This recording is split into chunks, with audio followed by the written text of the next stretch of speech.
Bon, est-ce qu'on ne commencerait pas, quitte à ce que les gens arrivent au C'est fil de parti, l'eau?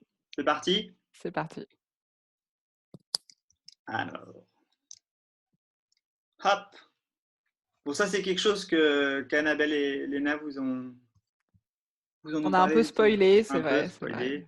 C'est que chacun n'hésite pas à écrire dans le chat qui il est, ce qu'il fait dans la vie. Pourquoi pas ses intérêts pour les démarches collectives design et ses attentes potentielles vis-à-vis de ce webinaire pour qu'on puisse, même si on a prévu des choses bien sûr, mais qu'on puisse adapter nos réponses, sachant qu'il y aura un moment d'interaction à l'issue de cette présentation, parce que je leur dis vite, l'idée c'est nous de vous partager un retour d'expérience d'une mission qu'on a pu mener sur le terrain, donc là ce sera à Odos, pendant à peu près, on va essayer de tenir le timing 40 minutes, et après se laisser un temps d'échange de 20 minutes où les uns et les autres pourront poser les questions, ou via le chat, donc n'hésitez pas à les poser pendant les 40 premières minutes, ou après en prenant le micro pour échanger avec nous. Donc ne vous inquiétez pas, vous aurez l'occasion de parler. Hop, je propose qu'on... Qu'on se présente nous Annabelle, aussi. je te passe la balle. Allez, j'attrape. Donc du coup, je suis Annabelle Puget. Moi, je suis designer de formation et architecte. Je me suis formée il y a, je pense, 6 ans maintenant au design thinking à Soplatner Institute, qui est l'école petite sœur de l'école de design de Stanford, mais en Europe.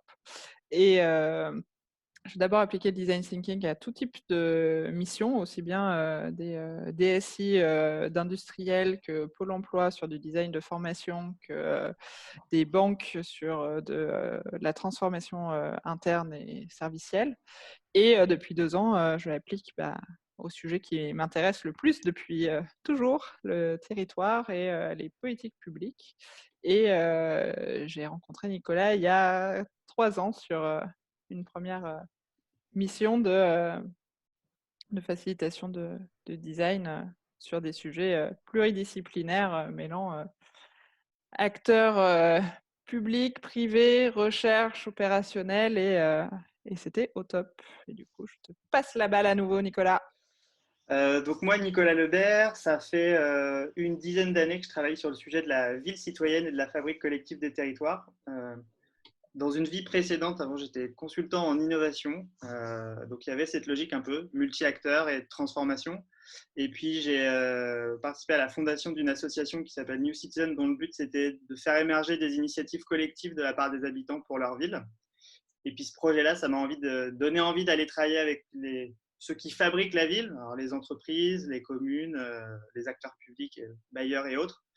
Et donc ça fait maintenant depuis 6 ans que j'utilise l'intelligence collective et le design pour accompagner des projets de territoire multi-parties prenantes, dont le but c'est d'essayer de pas réconcilier, mais d'avoir des approches 360 autour de certains sujets et de favoriser la prise d'initiative collective. Et ça m'a permis de rencontrer Annabelle. Et Léna également, qui fait partie du collectif et à qui je passe la balle aussi. Donc, je suis Léna Bousambach.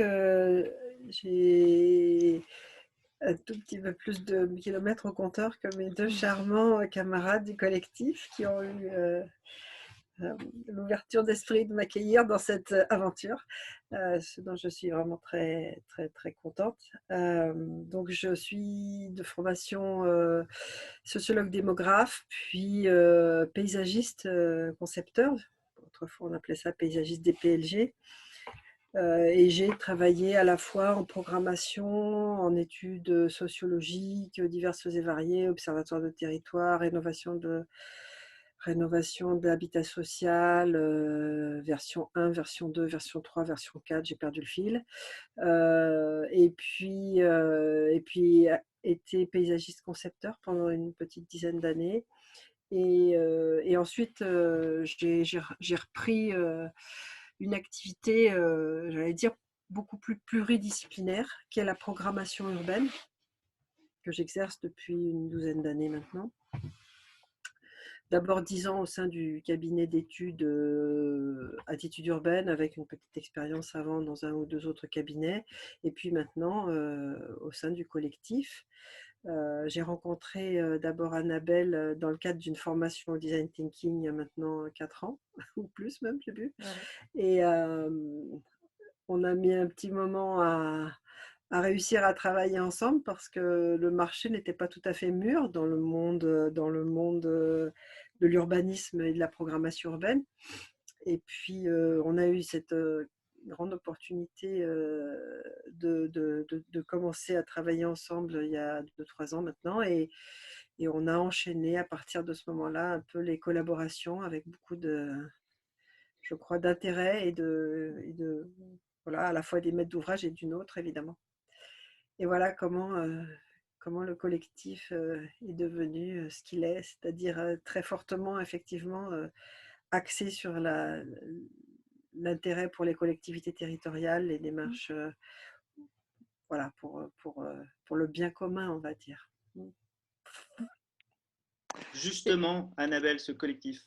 Ouais, et du coup, donc il y a nous 3 qui l'avons fondé, mais on étend le collectif à divers métiers d'un côté, notamment sur le volet de communication, puisqu'il y a quand même un attachement fort au récit récit positif des projets, et à des experts thématiques, comme sur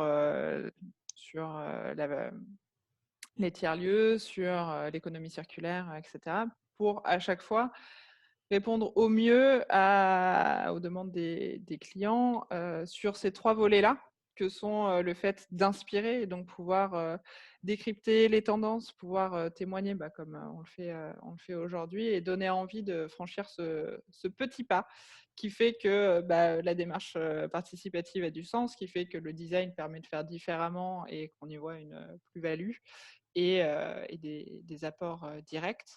Et donc pouvoir expérimenter à nouveau. Enfin, là, on en parlera particulièrement avec le projet d'Autos. On expérimente certes le service ou l'offre qui est créée, mais on expérimente aussi la démarche et sa mise en œuvre et ce que ça veut dire réellement. Déjà, il y a 2 semaines, on parlait avec Lamelle du temps de mobilisation et de réunion que ça demande. Et donc, comment est-ce qu'on fait ensuite pour, s'en saisir, et donc c'est le 3e volet de transmission, mais aussi pour pouvoir l'optimiser et le faire évoluer. Donc il y a vraiment cette expérimentation qui est modélisante pour que nos clients puissent être autonomes à notre départ et pas dépendants de nos prestations, parce que c'est vraiment pas le but. Et ensuite pouvoir avancer sur peut-être la diffusion en interne de ces éléments-là. Donc, nous, concrètement, en fait, c'est vraiment pouvoir définir la stratégie collective, définir la mise en œuvre des projets, définir les nouvelles offres, et de la manière la plus diverse possible, la plus holistique possible. C'est-à-dire qu'on aura intérêt à avoir tout le monde autour de la table plutôt que de passer de silo en silo. Donc, il faut apprendre à se connaître parce qu'on ne parle pas tous des mêmes choses avec les mêmes mots. Il faut croiser les regards parce que si on reste centré sur soi, le cahier de doléances ne sera pas recevable ensuite pour pouvoir servir l'ensemble des usagers. Bien évidemment, il faut laisser le temps de s'approprier le sujet aux parties prenantes. Et pour s'approprier le sujet, c'est à nous et à l'équipe projet qu'on constitue avec nos clients. En fait, on est tous là pour le projet, c'est de pouvoir transmettre des données de contexte, de pouvoir transmettre les données collectées sur le terrain et la connaissance des usagers, qui, eux, vont l'enrichir aussi pendant les différents ateliers et pouvoir avancer sur la définition d'une solution qui répond aux besoins et aux éléments qu'on aura collectés et partagés pour avoir cette vision commune, tant sur le pourquoi que sur le comment est-ce qu'on répond à la problématique de départ. Donc en gros, moi, je pense que c'est la photo qui illustre le mieux, c'est comment on arrive collectivement à répondre aux solutions. Donc on est vraiment dans une logique de stratégie collective, mais surtout de mise en action, parce qu'on sait que la mobilisation, elle passe aussi par des victoires par le collectif. Donc c'est des petites actions parfois, mais simples. C'est le côté petit pas. Et nous, on sait que dans tous ces projets, la technicité souvent est là, et c'est comment on travaille sur le facteur humain. Donc on n'est jamais spécialiste des sujets, mais on sait qu'on met autour de la table ceux qui savent, et c'est comment en fait humainement on arrive à faire émerger un projet qui fédère et qui fait sens, comme avait dit Annabelle. Et ça nous permet de collaborer avec des acteurs très différents qui s'intéressent au sujet des territoires, qui s'intéressent au sujet des transitions, qui ont envie d'expérimenter ces nouvelles choses. Alors, ça peut être très naturellement des collectivités locales, mais ça peut être aussi des services de l'État, des entreprises qui sont vraiment dans cette logique d'ancrage territorial. Et on va en parler avec le sujet d'Odos, parce que c'est un projet en collaboration avec la commune d'Odos et le groupe La Poste. Donc voilà, c'est tous ces acteurs-là qui interviennent sur ces sujets pour trouver de nouvelles solutions et mettre en place des nouveaux projets. Mais maintenant qu'on a fait la présentation plus générique, on va parler de ce retour d'expérience qu'on a eu la chance de mener avec la commune d'Odos. Ça me permet de passer rapidement la parole au point pour qu'il puisse se présenter, et puis il parlera plus longuement par la suite à Jean-François Casajous. Jean-François, je te laisse peut-être prendre la parole et te présenter rapidement. Ah, le micro. Allô? Oui, bonjour à toutes et à tous. Voilà, c'est mieux avec le micro, effectivement. Donc, Jean-François Casajous, je suis premier adjoint à la municipalité de Dos, en charge de la dynamisation de la vie locale et de la citoyenneté. On verra que ça a fort lien avec, évidemment, toute la démarche qu'on a menée avec Citizen Factory. J'occupe évidemment ce poste à temps partiel, comme la majorité d'élus qui sont très certainement autour de la table le soir, le week-end. Et sinon, je suis salarié d'une structure qui s'appelle le BIC Crescendo, le Business Innovation Centre, qui est basé à Tarbes et qui est un écosystème entrepreneurial qui compte différentes structures, on va dire une couveuse d'activités, une pépinière d'entreprise, un réseau du numérique, un Fab Lab. Et je suis plus particulièrement chargé d'animer 2 réseaux French Tech, une démarche qui est issue du ministère de l'économie et qui consiste à donc développer sur le territoire des startups, des TPE, PME innovantes et de les accompagner dans leur développement. Donc ces 2 réseaux, l'un est très centré sur la transition énergétique et écologique et l'autre est plutôt un réseau multisectoriel. Voilà, je ne dirai pas plus pour l'instant, si ce n'est que, comme vous voyez sur l'image, Odos, je pense que je te laisse le soin peut-être, Nicolas, d'expliquer ce qu'il en est et dans quel contexte vous allez mener cette étude. Oui, merci Jean-François. Effectivement, c'est un projet qu'on a mené avec Annabelle. C'était en avril 2019, dans le cadre d'une mission connexe à une intervention qu'on faisait pour le groupe La Poste. Et donc voilà, pour Odos, une commune qui se trouvait dans l'aire urbaine de Tarbes, une ville de 3200 habitants, avec un défi qui était large, mais qui était sur la revitalisation du corps de ville et puis la demande des commanditaires. On a mis des commanditaires parce qu'il y avait à la fois la commune et puis le groupe La Poste qui était dans cette logique de réinvention des services de proximité, de services auprès du territoire. C'était comment on pourrait lancer une démarche participative pluridisciplinaire pour inventer des nouveaux services susceptibles de faire revenir les habitants ou de réimpulser quelque chose de nouveau. Et là, je vais laisser Annabelle vous parler un petit peu plus en détail du cadrage et du contexte dans lequel la mission s'est déroulée. Merci.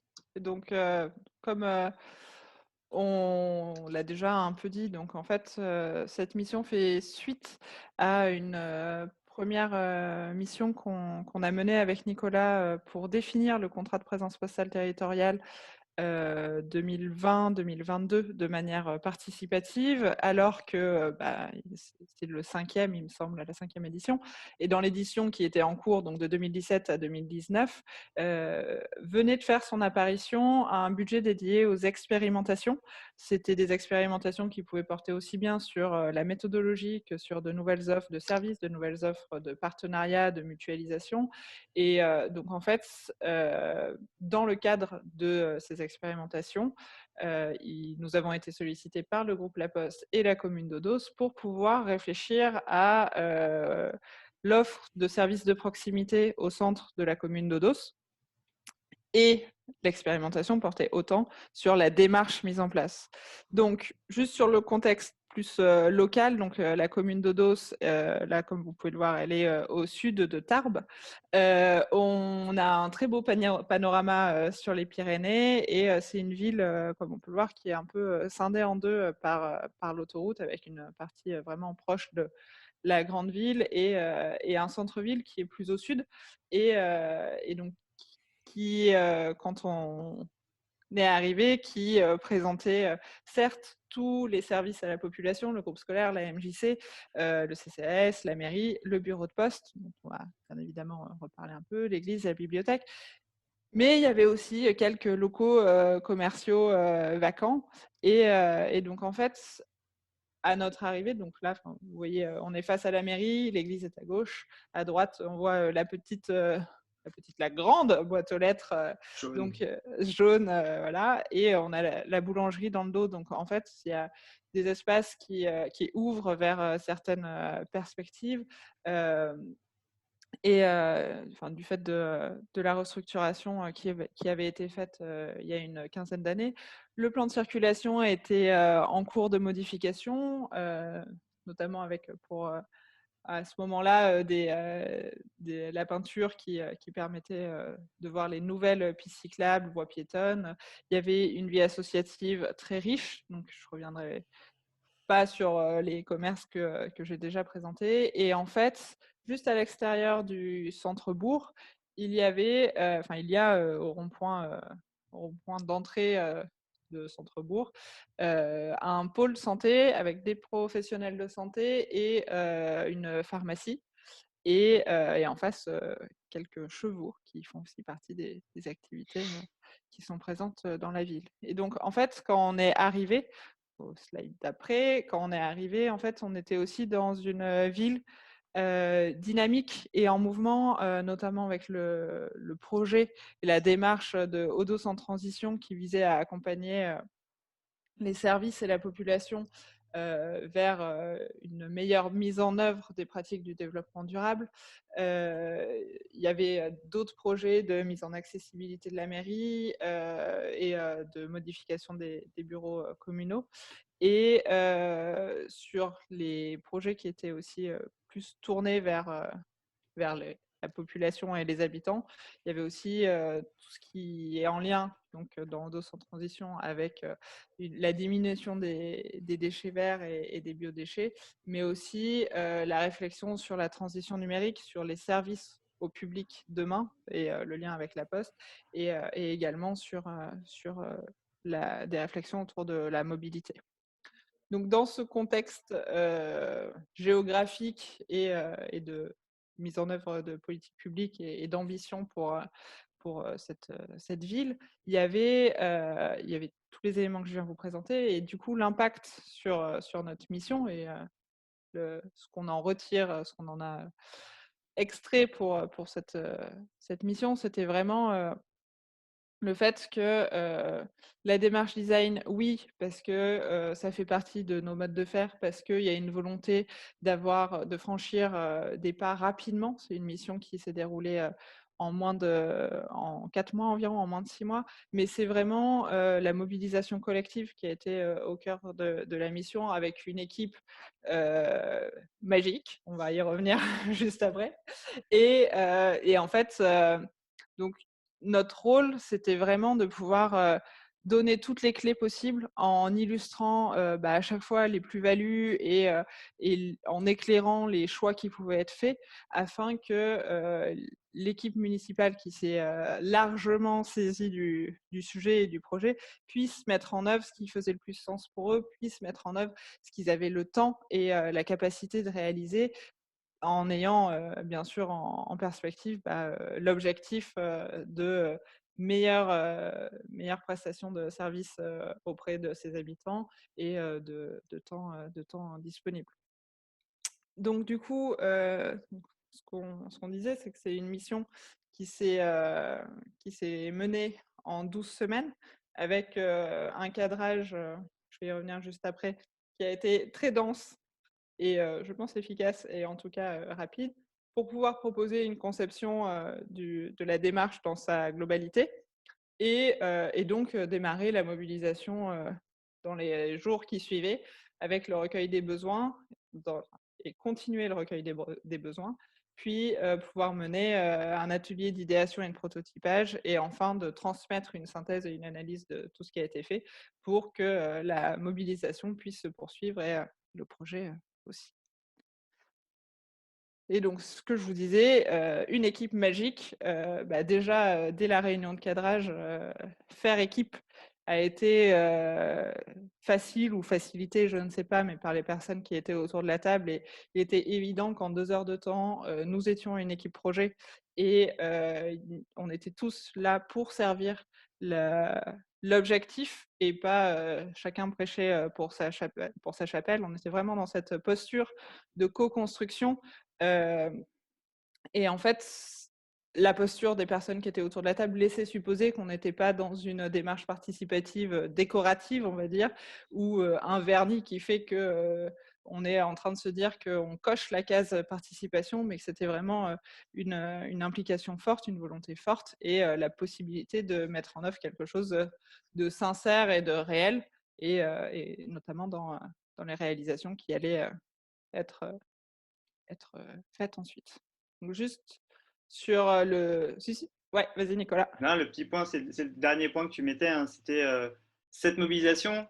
La preuve qu'elle n'était pas de façade, c'est que le conseil municipal avait créé une équipe projet dédiée qui, chaque lundi soir, pendant tout le temps du projet, se retrouvait 3 heures pour penser la mobilisation, poursuivre la mobilisation. Et donc, voilà, c'est ce que disait Anaëlle, c'est cette logique d'implication et de posture réelle en phase avec le projet. Et voilà.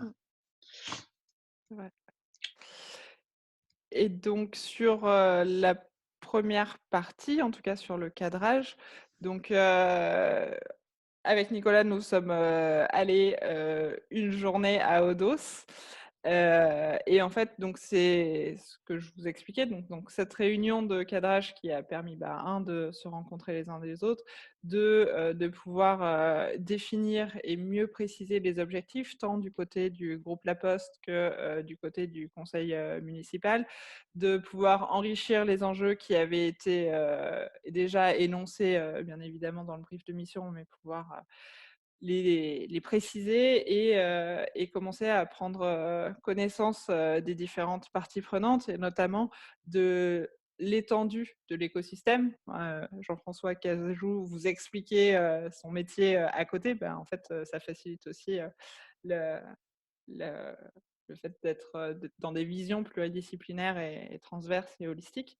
Ensuite, on a eu l'occasion de visiter Odos, donc principalement le centre-bourg, mais aussi les alentours, d'identifier les services de proximité, de se rendre dans les différentes rues qui constituent le centre-bourg et surtout de rendre visite aux commerçants. Donc en fait, de pouvoir parler avec le boulanger qui nous expliquait son activité, ses projets et le fait de ne plus être qu'une boutique, mais aussi d'avoir une terrasse qui donnerait aussi un peu plus de vie, de pouvoir rencontrer la MJC qui porte déjà des projets avec les jeunes et qui est ravie de pouvoir s'impliquer sur d'autres sujets et donc de pouvoir pressentir que la mobilisation pourrait être effective, qu'elle soit surprenante pour les uns qui ne sont pas du tout en train de travailler comme ça au quotidien et d'un autre côté, qui soit des opportunités de projets et d'implication et avec, avec les jeunes et autres habitants. Et donc, du coup, sur la partie de cadrage, il y a également, donc, au-delà de connaître le contexte local et les besoins et ce que chacun pressent ou propose comme amélioration.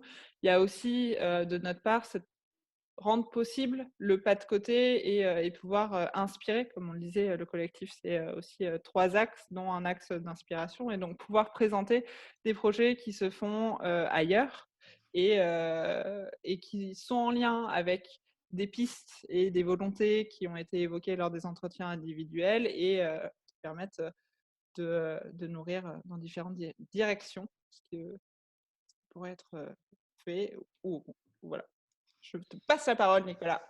sur la suite. Ouais, donc après ce cadrage, l'idée c'était concevoir globalement le dispositif de mobilisation. Nous, on l'articule toujours autour de 5 grands axes, pardon. Déjà, vous voyez au centre le petit logo Réinventons Odos. Ça, c'est quelque chose que l'équipe projet, le conseil municipal, a décidé de nommer ce projet. Et nous, ce qu'on appelle souvent le défi commun, qui définit un peu une intention qui peut être collective et sur un projet qui est fédérateur. C'est-à-dire, on n'est plus sur gérer des problèmes, on est sur trouver des solutions. Et Réinventons Odos, c'est un peu ça, ce qu'on aime dans le défi commun, c'est l'ADN lié au projet. Le cap, c'est par rapport aux démarches participatives, on ne donne souvent jamais le cap sur où on va aller et qu'est-ce que concrètement on va faire de tout ça. Donc, dès le début, on a aussi défini c'est quoi les objectifs concrets qu'on a en termes de remontée d'idées des habitants et de règles du jeu partagées et qu'est-ce qu'on va en faire concrètement aussi dans les mois à venir pour pas que ce soit juste on recueille des besoins pour juste recueillir des besoins. La stratégie des petits pas, c'est très lié à ça, c'est de dire comment de cette démarche qu'on a ensemble, on peut penser des projets au long cours, mais on peut aussi penser des petites actions qu'on peut mettre rapidement en œuvre avec des partenaires comme la LUJC, comme les associations. La communauté d'acteurs, c'est se dire, en fait, un projet participatif, ça ne fonctionne qu'avec une multitude de parties prenantes qu'il faut faire rentrer dans ce réceptacle unique qu'est le projet. Et donc, il faut se dire, avec qui on peut travailler. Ce n'est pas le conseil municipal seul qui fait sa démarche, ce n'est pas que le conseil municipal et la poste, c'est le conseil municipal et son territoire. Et le récit, c'est la communication dont parlait Annabelle, c'est quelle histoire on raconte. Et Réinventons Odos, c'était un nouveau chapitre de ce que la ville avait déjà initié. Donc, nous, on conçoit ça. On a discuté de ça avec le conseil municipal et l'équipe projet. Et derrière, on rentre dans la phase, vous vous souvenez des petites bulles, qui est la première phase de mobilisation du territoire et de recueil des besoins. En gros, c'est se dire, la mobilisation des gens, elle passe déjà par cette première étape de dire qu'il se passe quelque chose. Donc, c'est le récit positif autour de Réinventons Odos, c'est de se dire, et on va aussi venir vous poser la question de ce dont vous auriez envie ou comment vous voudriez contribuer au projet. Donc, nous, bâtir cette stratégie collective, vous voyez quelques illustrations là, avec dispositifs de mobilisation. Nous, on avait fait des tableaux avec tous les points de contact possibles, les outils de communication, les lieux où les gens vont, les moments clés en fait dans la semaine ou dans le mois pour la ville. Et c'est l'équipe projet qui cochait, voilà là où on peut intervenir, voilà là où on peut transmettre un message aux habitants, voilà les types de personnes qu'on peut solliciter, à la fois via des outils ou via des acteurs contributeurs comme La Poste, qui a été partenaire, on va vous le dire après, comment sur ce recueil de besoins, pour valider un peu une stratégie globale de mobilisation. Et cette stratégie, c'est à la fois un récit, des points de contact et des acteurs qu'on mobilise. Ça a donné une chose assez sympa qui était en amont de l'atelier collectif. Donc tout le recueil s'est fait via des flyers qui ont été distribués aux différentes personnes chez elles, qui pouvaient le renvoyer et le mettre dans les boîtes aux lettres. Et c'est là où La Poste a été partenaire. Le facteur récupérait ces coupons réponses dans lesquels les gens pouvaient exprimer des envies, des besoins ou des idées pour le projet de réinvention du territoire. Pour globalement impliquer davantage de gens, on a aussi fait réaliser un concours dans les écoles pour que les élèves puissent aussi proposer des choses. Ça permettait d'élargir un petit peu la population classique qui participe à ces démarches. Et puis, il y a une utilisation de l'espace public, je fais très vite là-dessus, avec des petites affichettes qui faisaient du teasing pour annoncer l'atelier participatif du 15 juin.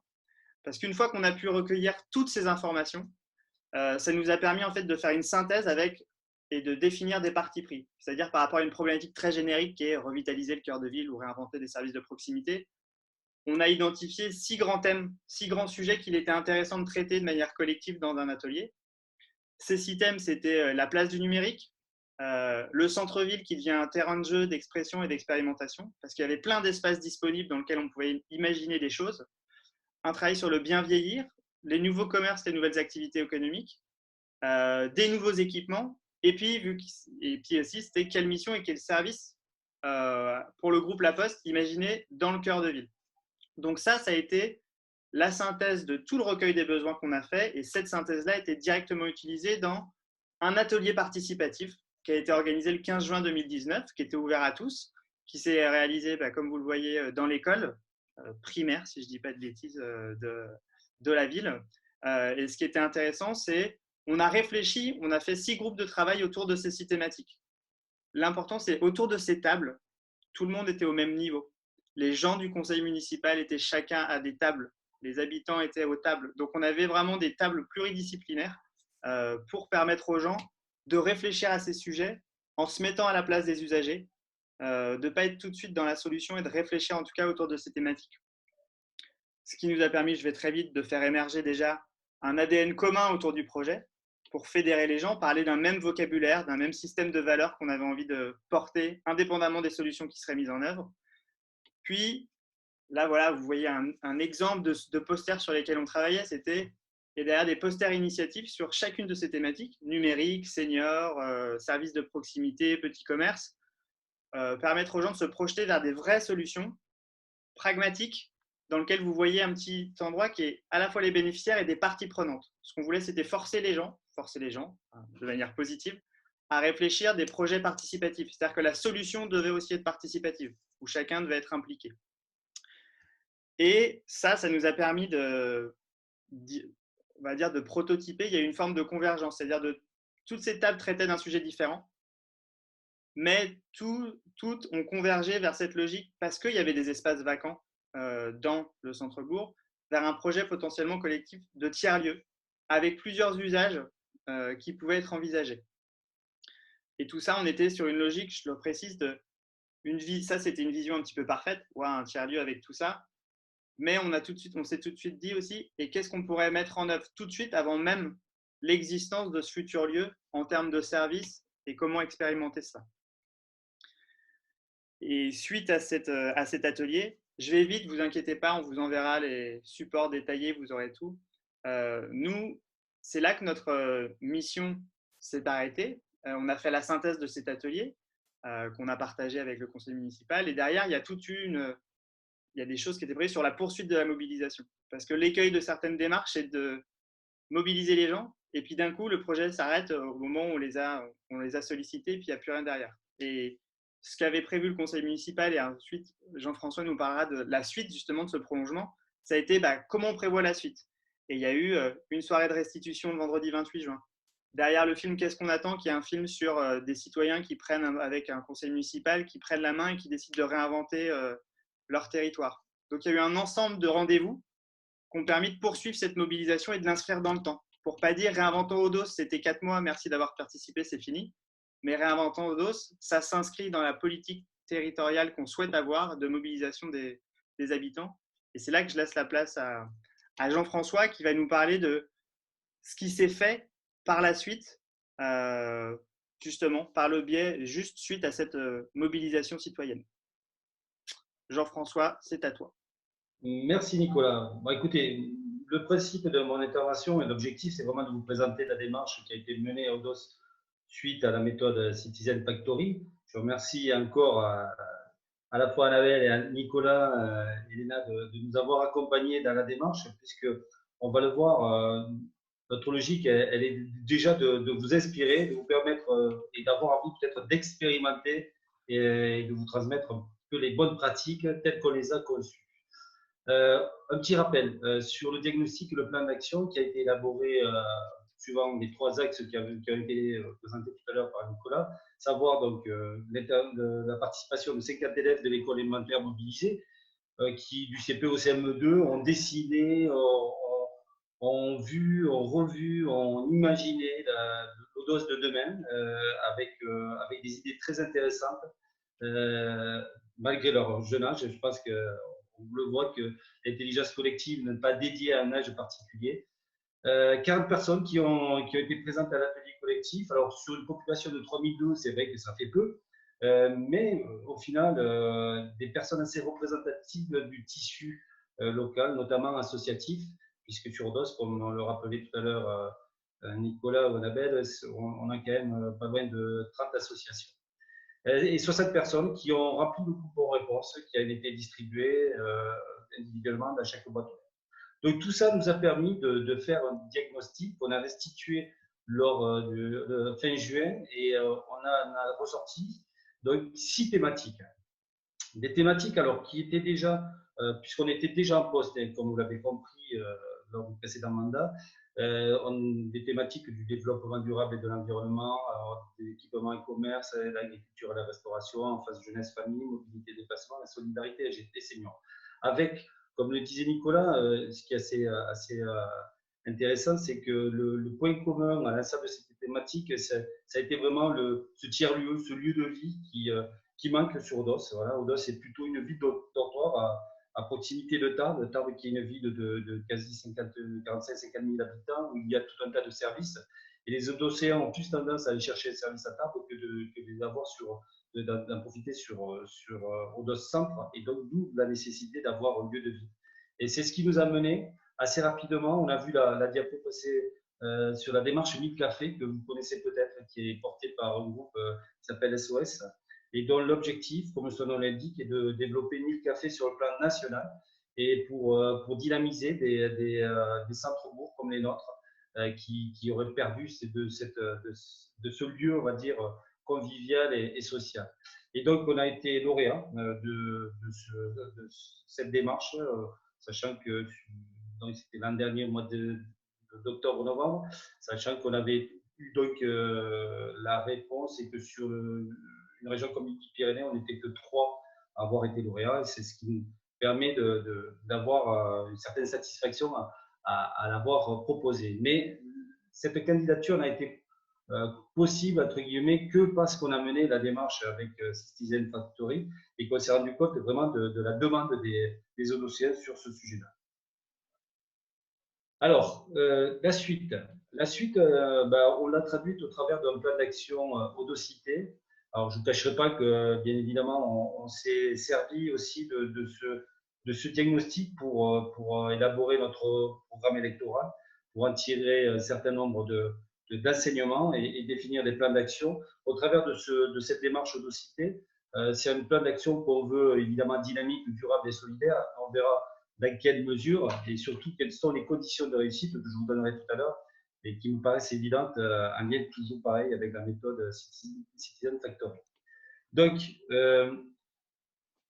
le programme électoral Odos en transition, Odos, pardon, continuons ensemble, il s'est traduit et ce programme donc Odocité s'est traduit autour des mêmes thématiques qu'on a repris et avec derrière un plan d'action qu'on met en œuvre actuellement puisqu'on a été réélu et qui concerne donc un certain nombre d'actions pragmatiques co-responsables et co-construites avec la population notamment.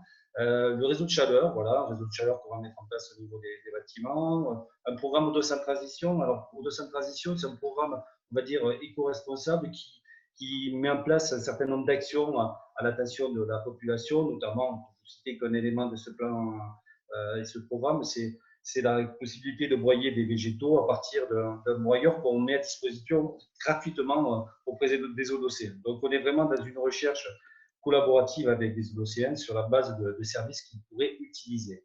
On a l'ambition de réfléchir à une restauration scolaire en circuit court, puisqu'on le voit de plus en plus. Alors, malheureusement, actuellement, les repas sont assurés par une cuisine centrale qui se trouve presque du côté d'Agen, à quelques centaines de kilomètres d'ici.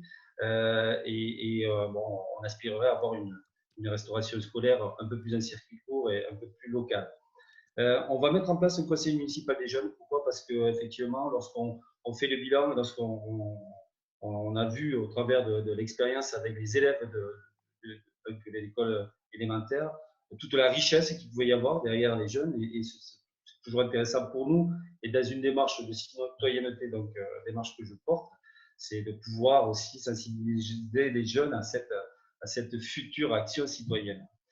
Concernant les seniors et la solidarité, on a mis en place un niveau numérique sur la poste. On développe un dispositif senior en vacances, notamment avec notre CCAS, puisqu'on a 2 structures sociales qui font partie de notre volonté politique, le CCAS d'un côté et la MJC de l'autre. Et puis une démarche Odos de banc en banc, qui est une démarche avec des parcours qui sont fléchés, qui permettent de banc en banc, elle est en train d'être mise en place, et cette démarche, ça permettra à nos personnes, on va dire âgées ou autres, à pouvoir donc se mouvoir dans la ville, pour pouvoir passer de banc en banc et se rencontrer. Sur les équipements et les commerces, donc comme je vous disais, le café multiservice, c'est la démarche qui a été initiée, qui va être mise en œuvre sur l'ancienne pharmacie du centre-bourg, qui a déménagé, vous l'avez compris, sur le pôle médical. Ce café multiservice donc, est en train d'être acheté par le groupe SOS. Derrière, il y aura un travail collaboratif avec la population où les gérants qui seront recrutés ainsi que le groupe SOS définiront avec la population des services qui seront intégrés dans ce café. L'idée étant vraiment de satisfaire là encore le plus possible les attentes et les besoins de la population, et d'où l'importance de la démarche encore portée avec ce groupe. L'agence postale communale, le fait d'avoir là encore été intégré dans une démarche portée par la Poste nous a permis de prendre conscience qu'on pouvait aussi individuellement et sur le territoire porter la création d'une agence postale communale pour là encore augmenter je dirais le temps d'ouverture et donc augmenter la satisfaction des services postaux, puisque à l'heure actuelle la Poste est ouverte quelques matinées par semaine.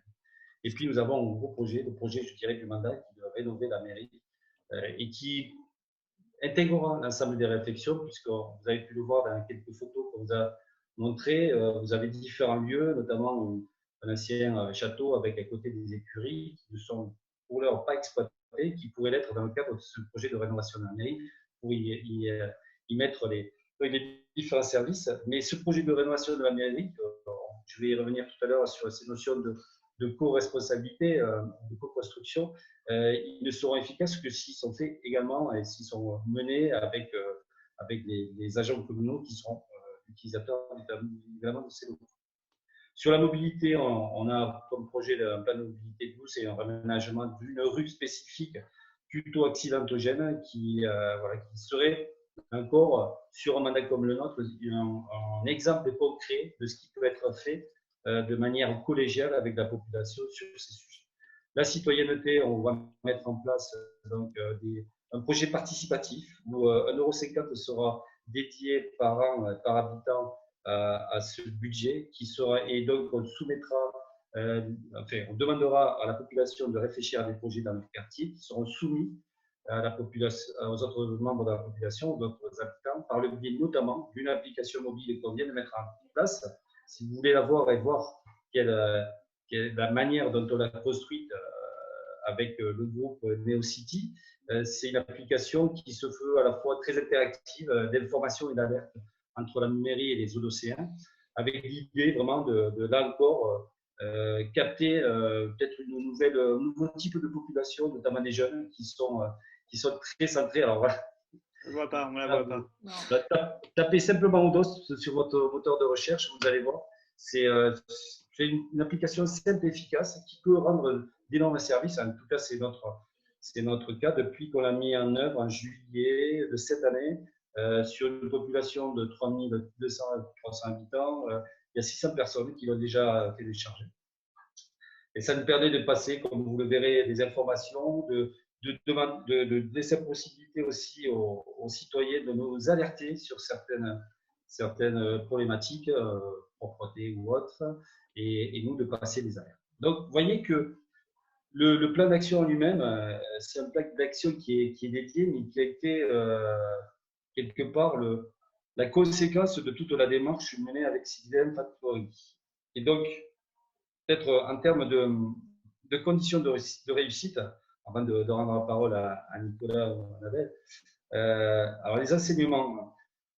Déjà, le premier enseignement, le premier conseil que je vous donnerais, c'est que si la démarche vous séduit, si vous avez pu vous rendre compte du côté pragmatique à la fois de cette démarche diagnostique qui derrière conduit en plan d'action, le premier conseil, c'est déjà aller jusqu'au bout. Ne considérez pas que le simple diagnostic, la première étape de ce diagnostic, c'est une fin en soi. Non, c'est le début de quelque chose. Et c'est le début d'un plan d'action, d'une nouvelle stratégie municipale qui se veut co-responsable. J'insiste bien sur cette notion de co-responsabilité, évidemment avec la population qui sont les utilisateurs des services, des actions qu'on définit dans le plan d'action, mais également avec l'ensemble des élus, y compris l'opposition, et les agents communaux qui seront aussi quelque part là pour mettre en œuvre certaines démarches quotidienne. Reprenons l'exemple de l'exemple d'Odos NeoCity, de l'application. Chaque signalement qui est remonté par un ODCR se doit d'être traité dans les 3 jours. Au minimum en termes de messages comme quoi on s'en occupe et si possible dans le traitement de ce message. Donc si vous voulez, ça vient forcément, et vous le savez, une action, un projet municipal qu'on définit avec des axes qui en découlent, va forcément avoir un impact sur le management au sein même de la municipalité. Donc ça, la co-responsabilité est très importante. Et puis, il faut assumer la logique de co-responsabilité pour démontrer notamment la volonté en tant qu'élu de faire de la politique autrement. J'insiste aussi lourdement là-dessus.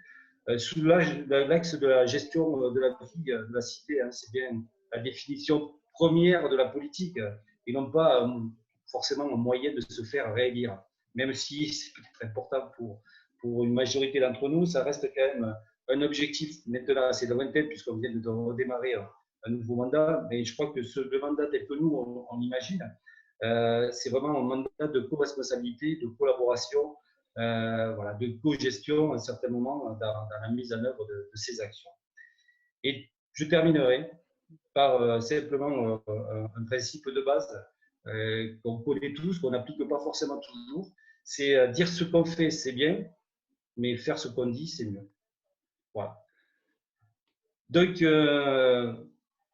rapidement, j'ai brossé un petit peu les enjeux de la démarche et je redis à nouveau toute la satisfaction qu'on a pu de collaborer avec Citizen Factory parce que la méthode est simple, pragmatique, très adaptée à une ville comme la nôtre, mais très certainement, on sait, à d'autres typologies de structures, à condition bien entendu que l'équipe projet qui est à l'origine de tout ça soit vraiment voilà, très réactive et très active dans le procédé. Je crois que c'est une des conditions de réussite que j'aurais pu rajouter à ma liste qui est loin d'être exhaustive. Voilà. Merci beaucoup, Jean-François, pour cette synthèse enthousiasmante. Et c'est toujours mieux quand en fait, voilà, ce sont les gens directement concernés qui en parlent et qu'on puisse voir ce qui se passe derrière.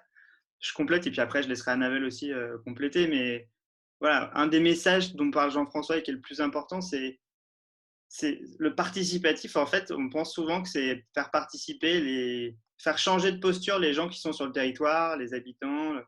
Mais c'est aussi un travail des gens qui sont à l'intérieur, le conseil municipal, les agents, qui décident de dire bah, on va, je sais pas si c'est sortir de sa zone de confort, certains sont très à l'aise avec ça, mais qui se disent on va tenter la co-responsabilité. Et ça, c'est, bah voilà, sur cet exemple-là, vous l'avez complètement fait. Et le deuxième point, c'est, et tu l'as dit et on l'a répété, c'est souvent, on a une approche vis-à-vis du participatif où c'est juste le projet qui compte et donc ça dure 12 semaines et après 12 semaines, il ne se passe plus rien. Et on ne comprend pas pourquoi derrière, les gens ne se remobilisent pas.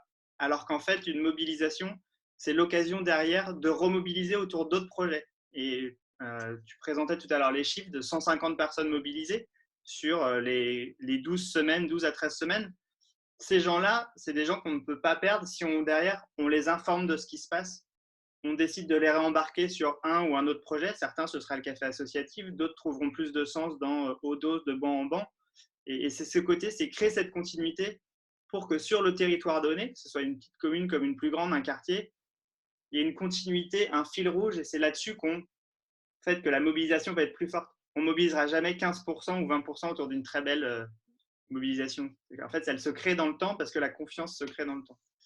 Voilà, donc je complétais tes enseignements. C'était un peu, je ne sais pas si Annabelle, tu voulais aussi clôturer avant qu'on passe aux questions-réponses. Ouais, c'était un peu le lien que j'allais faire. En effet, tu évoquais le nombre, enfin, vous évoquiez tous les deux le nombre de participants. Et donc, oui, comme le remarquait Emeline, ça fait 5% de la population qui a été impliquée, mais c'est en effet une participation directe. Je pense qu'après, il y a un rayonnement à une deuxième échelle et en fait, il y a quand même une échelle de l'engagement qui peut être différente et des niveaux de participation où non, tout le monde n'est pas prêt à être engagé ou co-responsable de la ville dans laquelle il habite aujourd'hui et il habitera demain. Donc sur ce point-là, on pouvait faire le lien, mais aussi peut-être avec la première question, en lien avec le projet qui a été posé par Laure, où Jean-François, tu disais qu'il faut dire ce que l'on fait et faire ce que l'on dit. Et donc peut-être, je ne sais pas, Nicolas, si tu veux rapporter plus d'éléments sur le récit positif et la manière dont il a été élaboré. Oui, bah, le récit, moi je fais un lien direct avec aujourd'hui une grande politique publique qu'on connaît qui s'appelle Action Cœur de Ville, qui est un programme qui permet de financer la transformation, la revitalisation de nombreux cœurs de ville au travers de la France.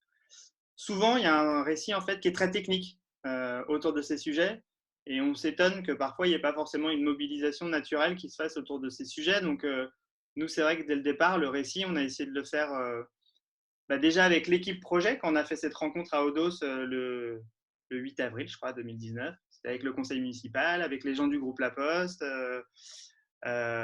et au travers des interviews aussi qu'on a fait.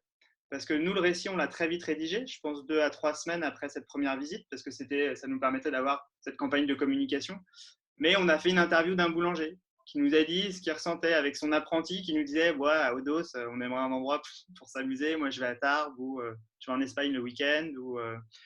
C'était aussi aller voir le pharmacien qui, lui, était né à Odos. Ça faisait depuis 40 ans qu'il voyait le cœur de ville avec la disparition de services et qu'il le regrettait d'une certaine manière.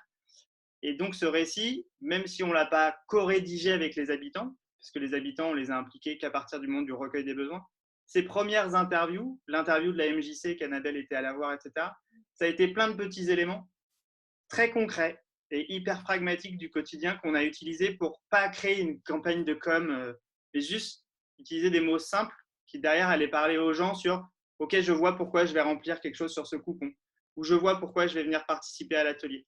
Donc oui, ce récit, on a essayé en tout cas de prendre plein de petites bribes et puis les gens du conseil municipal avaient cette proximité aussi avec la population et nous avaient fait remonter aussi des points importants sur lesquels on devait essayer de travailler.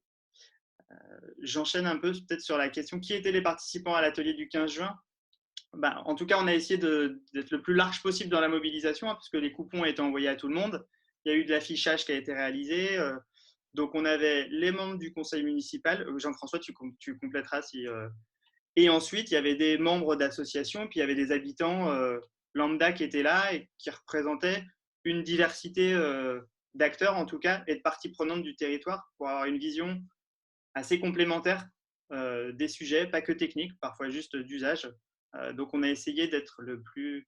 Voilà, on n'est jamais exhaustif, c'est toujours ça la représentativité, mais il y a une forme de légitimité des participants parce qu'ils sont là, parce qu'ils sont dans une intention positive pour trouver des solutions.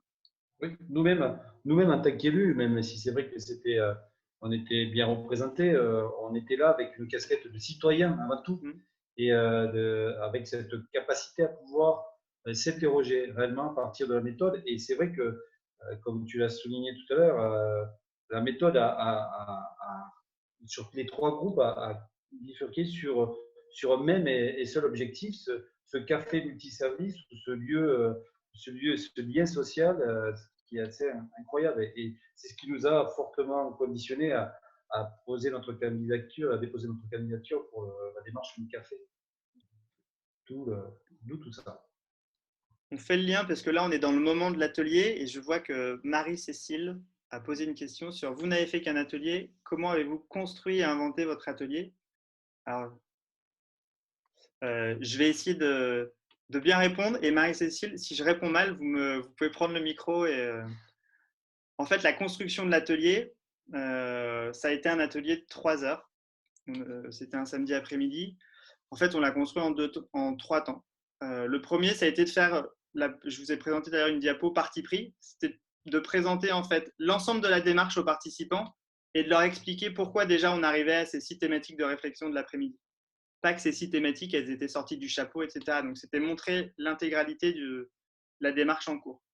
2, on a partagé, ça c'est Annabelle qui l'a montré tout à l'heure, des éléments de benchmark, parce que souvent, c'est bien avant un atelier de se nourrir d'idées qui peuvent exister en France et à l'étranger, même si souvent on nous dit oui, c'est pas la même culture chez nous, nous on mobilise pas pareil, etc. Mais ça permet de montrer sur des territoires qui peuvent être proches ou différents des idées de tiers-lieux. Alors on avait montré des tiers-lieux ou de mobilisation locale qui étaient faites. Et la suite, l'atelier, ça a été un atelier d'idéation assez simple qui était autour de chacune des thématiques, permettre au groupe de dire quelle est la situation aujourd'hui sur le sujet qu'on est en train de traiter et qui sont les parties prenantes concernées, qui ont des besoins ou qui peuvent proposer des choses. Donc, on va dire les ressources qu'on a à disposition pour faire des choses sur le territoire. Et derrière, il y a une logique de brainstorming, quels sont tous les types de services par rapport à ces besoins prioritaires qu'on pourrait imaginer. Et ensuite, une forme de logique design, hein, de priorisation d'un projet qui paraît essentiel. Et là, on demandait aux gens de définir en quelques lignes quel serait ce projet concret sur le terrain et surtout, qui seraient les parties prenantes concernées pour le porter.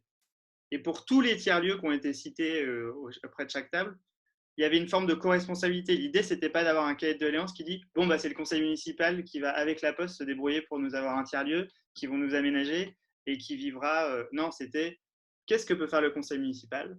Qu'est-ce que peut faire la Poste ? Qu'est-ce que peuvent faire les associations locales ? Et quelle sera la place des habitants dans ce projet ?» Et on demandait aux parties prenantes de réfléchir à ça, pour que même dans les solutions proposées, la mobilisation se poursuive naturellement derrière, parce qu'on allait impliquer les gens d'autres manières dans les solutions à mettre en œuvre.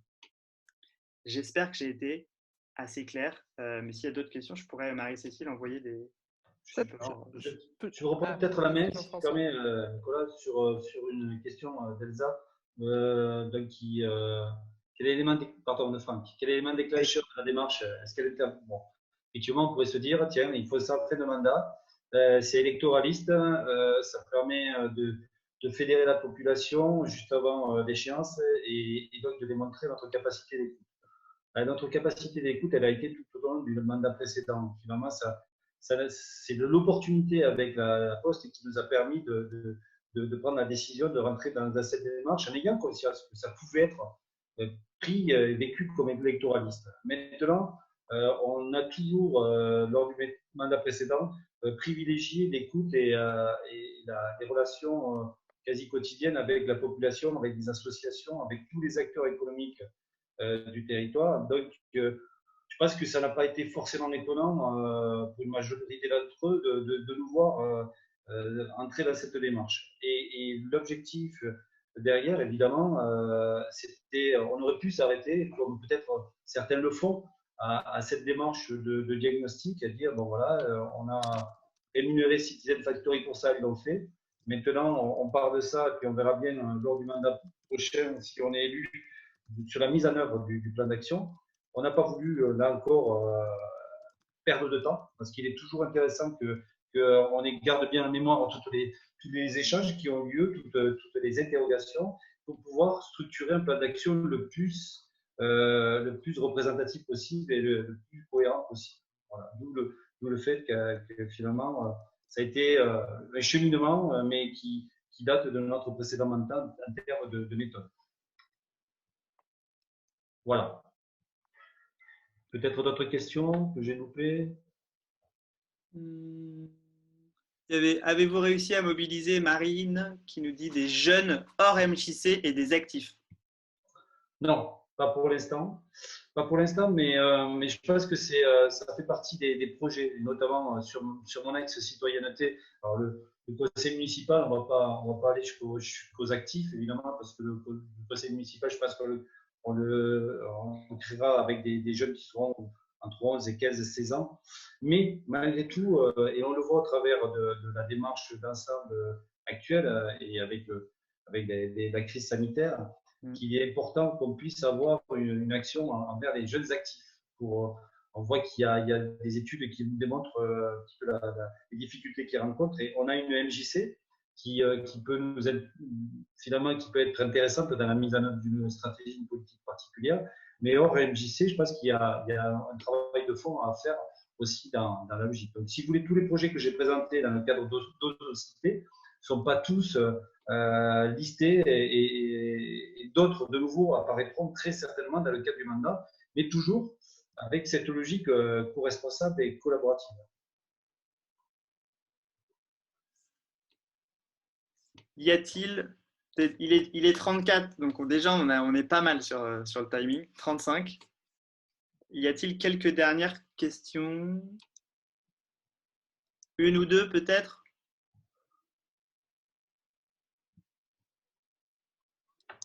Peut-être que tout est très clair. Ah. Peut-être une question. Quel a été le ressenti des gens qui ont manifesté un réel désaccord? Qu'est-ce qu'ils arguaient? Il n'y a pas eu de réel désaccord. Je pense que la population, au moins des gens qui ont participé, ont vraiment la conscience, comme nous l'avons, que notre ville n'est pas suffisamment animée, notamment au niveau du centre-bourg. À l'époque, il y a encore 30-40 ans, il y avait pas loin de 5 cafés. Il n'y en a plus aucun. Donc, je pense que le constat il est partagé et il faut l'accepter, d'où l'importance de l'écoute qu'on doit avoir, sans jugement et sans a priori. Donc, pas de retour très négatif, si ce n'est simplement le constat du fait que ce soit dommage qu'une ville comme la nôtre, de 3300 habitants, avec des quartiers quand même très différents, vous l'avez vu sur le plan, qui sont quelque peu éloignés aussi du centre-bourg. Mais je pense que la situation actuelle, la crise sanitaire, nous donne raison à un moment donné de vouloir aussi apporter des lieux de vie, des lieux d'échanges sociaux et de services. Voilà, et c'est d'où l'importance. Je pense que c'est par la preuve, par le concept et par l'exemple qu'on arrivera à démontrer que la démarche, elle a été pragmatique et vécue comme telle dès le départ. Donc, on espère qu'avec le café multiservice, par exemple, avec l'agence postale, les gens prendront conscience. Alors, ils ne referont pas forcément le lien avec la démarche réinventons Odos, c'est pas grave, on leur rappellera. Mais que l'objectif, il est vraiment dans une démarche de co-responsabilité. Et l'application qu'on a mis en place mobile, elle permet ça. Voilà. Donc, si demain on doit interroger la population sur les différents projets qu'on a menés en lien avec la démarche réinventons Odos, ils sauront nous dire si ça correspond à un besoin ou pas. Je crois que Odos appartient au Grand Tarbes, fait partie. Fait partie. Est-ce que le PCI a participé d'une façon ou d'une autre? Non, mais notre objectif, alors pour resituer, pour les gens qui ne connaissent pas, on fait partie, alors c'est plus le Grand Tarbes, c'est la communauté d'agglomération Tarbes-Lourdes-Pyrénées, depuis les nouvelles fusions. Donc c'est 86 communes, pas loin de 120 000 habitants, un peu plus même. Donc c'est quasiment 50% de la population pyrénéenne. Donc avec des enjeux divers et variés qui intègrent les deux grandes villes, Lourdes et Tarbes. Avec toute une problématique de mobilité, de services, je passe les meilleurs, avec des axes et des compétences spécifiques à la communauté d'Agglo. On n'a pas intégré l'Agglo à ce moment-là. Par contre, on se rend compte que les projets qu'on porte et qu'on souhaiterait mettre en œuvre ont forcément une résonance au niveau de l'Agglo. Et que notre objectif, ce que je disais hier avec c'est que notre objectif, c'est que demain, peut-être, on soit un peu perçu comme une ville de test, une ville laboratoire d'idées, laboratoire d'innovation, d'initiative, qui peut servir au plus grand nombre. Bon, notre objectif, il est même de collaborer avec des villes limitrophes aux nôtres qui pourraient se retrouver dans certaines problématiques. Par exemple, le traitement des déchets verts, qu'est-ce qu'on peut faire plutôt que de les amener dans une déchetterie? Peut-être que ça peut devenir demain une ressource. Donc avoir toutes ces réflexions, elles vont forcément évoluer au fil du temps, au fil de notre stratégie, puis des éléments de contexte qui sont propres en lien avec la stratégie de l'Agglo, mais en lien aussi avec des nouvelles logiques réglementaires dictées par l'État. Merci beaucoup. Je vois qu'il est 39, donc ça va être malheureusement l'heure de clôturer.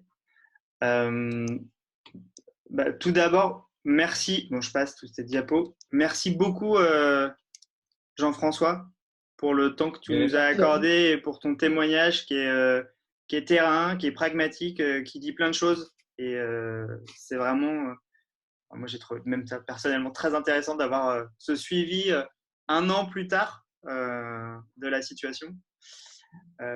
Merci à tous ceux qui ont pu participer.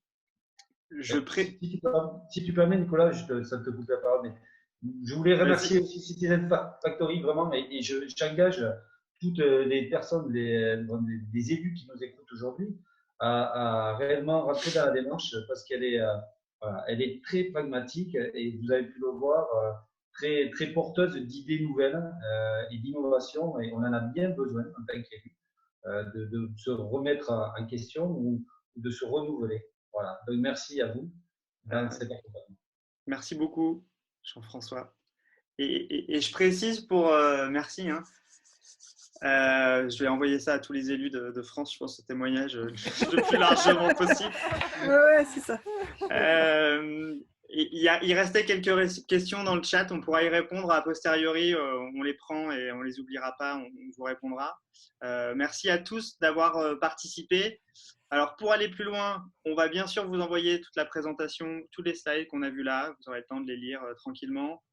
Un enregistrement vidéo qu'on mettra sur YouTube, donc il y aura tout ce webinaire. On vous encourage à venir nous retrouver au prochain webinaire. Alors le prochain sera sans doute le 8 décembre, en tout cas on vous préviendra via le groupe Meetup parce qu'on veut en faire de plus en plus. Ça fait du bien ces webinaires, ça fait du bien d'entendre des gens de terrain qui nous parlent de ces projets qui se mettent en œuvre. Possibilité pour ceux qui le souhaitent de vous inscrire à la newsletter de Citizen Factory. C'est une newsletter que je réalise quotidiennement sur des histoires comme ça, des initiatives comme ça portées par des entreprises, des collectivités ou des associations sur la fabrique collective des territoires. C'est une petite veille trimestrielle qui est envoyée, une dizaine de liens, pas plus. Donc pour ceux qui sont intéressés, c'est sur demande. Voilà, il y a le mail. Si vous avez des projets de territoire, n'hésitez pas à nous solliciter pour en discuter, avoir des échanges ponctuels. Nous, on adore s'intéresser à des sujets qu'on ne connaît pas au début et dans lesquels on s'implique. Donc, partager nos retours d'expérience, voir des contacts qu'on a dans le collectif ou de gens comme Jean-François qui ont aussi des choses à raconter par rapport à son poste, lui, du côté conseil municipal ou autre, ou de gens de la Poste, qui peuvent témoigner d'expérimentations mises en œuvre sur le terrain. Et puis, voilà, on a aussi des outils qu'on met à disposition, toujours dans cette logique de transmission. Annabelle, tu disais qu'on faisait de la transmission auprès de nos commanditaires. On a des kits de mobilisation avec des outils qu'on peut aussi, à la demande, vous partager, en discuter avec vous. Nous, l'idée, c'est de partager le plus largement possible tout ça pour qu'on ait de tous collectivement encore plus envie de monter les projets et qu'on puisse venir se les partager ces mardis midi à 13h30 le plus largement possible. Donc, Léna, Annabelle, je ne sais pas si vous voulez compléter avant de… Non, moi, j'ai rien à dire, c'était super. Merci, je vous ai écouté avec beaucoup d'attention. Merci. Rien de plus non plus. Il y a eu, j'ai répondu à quelques messages en privé qui font le lien aussi avec tes réponses sur oui, il y aura des prochaines éditions et ce sera sûrement le 8 décembre prochain et l'épisode d'après sûrement en 2021. Mais de toute façon, ça sera annoncé sur le même groupe Meetup dont vous faites partie. Si vous n'êtes pas passé par Meetup, mais je crois que c'est pas trop possible, n'hésitez pas à mettre votre adresse mail, notamment certaines personnes qui se sont pas forcément renommées pour qu'on puisse envoyer les supports. Mais sinon, si vous avez reçu le premier support, il n'y a pas de raison que vous n'ayez pas celui de cette session-là. Donc voilà. Voilà. Merci beaucoup. Merci. Merci à tous. Très bonne journée, bonne semaine. Ouais. À très bientôt, en tout cas. Merci à vous. Merci Jean-François. À très vite. Bonne journée. Au revoir. Au revoir. Au revoir.